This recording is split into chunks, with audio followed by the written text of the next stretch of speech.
Hey, what's going on, everybody? Jason here. I wanted to do a little brief sneak peek into a course that I've been developing called a Theopoetics of Exile. These YouTube videos will be brief introductory type of things, and in the Relic group, which is a private online community on Facebook, that's where we're going to flesh this stuff out in more detail. That's where there is more interaction with the community, where I'll answer questions, do live videos, that kind of thing. So you can go to my Patreon page. If you look up Relic 2024 on Patreon, you can find out how to become a part of that. But for our purposes here, I just want to do some introductory stuff and sort of whet your appetite and give you a bit of an idea of what I've been working on. I want to give a little bit of insight into the overall paradigm that I'm working on, which sets exile over against what I'm calling empire. And I want to unpack what I mean by these two broad categories. Exile in Scripture literally, of course, refers in the Old Testament in particular to the captivity of Israel and Judah, originally in Babylon. When they suffered the consummate covenant curse, which is what God, warned them against. Their disobedience would lead to their captivity, to their exile, which is in fact what happens. And so that's sort of the literal understanding of the term exile, but it's used also in the New Testament in a more spiritual sense. For example, Hebrews 11 talks about how that we are pilgrims and exiles, strangers and exiles in the world. In 1 Peter, it says to conduct yourselves with fear throughout the time of your exile. And so there, the term is used in a more spiritual sense, not literal exile, but spiritual exile. There's also an eschatological meaning to the term. When I was in seminary at Westminster in California, one of our professors gave a lecture in which he argued, I think pretty persuasively, that eschatologically God's people are always in one of two conditions: either a theocracy, they're either in theocracy, or exile. And the factor that determined which one was the case, which one was operative, was whether or not God's people are in their land, right? So he argued that there's a sense in which Adam and Eve in the Garden of Eden was a theocracy. He made a case that, of course, Israel in the land of Canaan was a theocracy.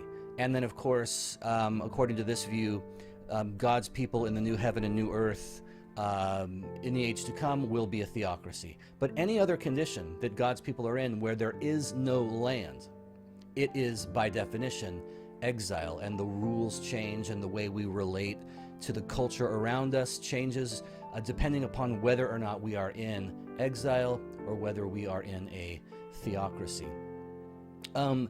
The term exile has a personal meaning for me as well. It's been operative in my life, and it blows my mind as I think about this because, I never really put it all together until recently, but my entire adult life has been, in some sense, characterized by exile. I'm going to raise this up a little bit here. Exile has a personal meaning for me as well, which is, it kind of blows my mind as I think about the fact that my entire adult life has been, in some sense, driven by, consumed by this concept of exile. It goes back to my senior year in high school. We had a home Bible study, our high school group at Calvary Chapel in Costa Mesa, and I taught it. It was at this house in Fountain Valley, I think, and just like 100 kids would pack in on a Friday night and, have these Bible studies. And I taught through Hebrews. And I remember the book of Hebrews chapter 11 really kind of like impacted me when the writer says, speaking of the patriarchs in the Old Testament, that they all died in faith, having, been persuaded that they were but exiles and pilgrims on the earth. And I remember my youth pastor at the time, asked me, like, what is your goal for teaching this study? Like, what is it you want to accomplish by it? And I said, I want everyone to recognize that they are exiles, that they are pilgrims in this world. Of course, my understanding of it at the time was very different than my understanding of it now, as I'm going to hope to show you. I went to Africa as a missionary after graduating high school when I was 18, and there were three of us, and we all, chose local names, you know, in the local language to be referred to it by. And, you know, the name that I chose was Omutambuze, which literally means pilgrim, exile, walker, sojourner. And I remember people got a kick out of that because it's also the name that they use for Johnny Walker whiskey, like Johnny Walker Red, Johnny Walker Blue, Johnny Walker Black. It was Omutambuze, which meant walker. And so they got a kick out of that. But that was the name I chose for myself. When I graduated seminary in 2004 and moved up to the Seattle area to plant a church, the church that I planted was called Exile Presbyterian Church. And, you know, it took a bit of, you know, time and patience to teach people why I chose that name and what the you know, spiritual and eschatological ramifications of that name were. But that was the name that our church was called. And one final example, I've been a part of this U2 forum. I'm a big fan of U2, despite the Radiohead shirt. I'm a big U2 fan as well. And I joined this U2 forum back in 2009, and my name was The Exile. And I'm still, it's a different forum now. It's morphed into something different, but I'm still in there, and that's still the name. So this concept has been haunting me for the better part of, you know, 30 years or so.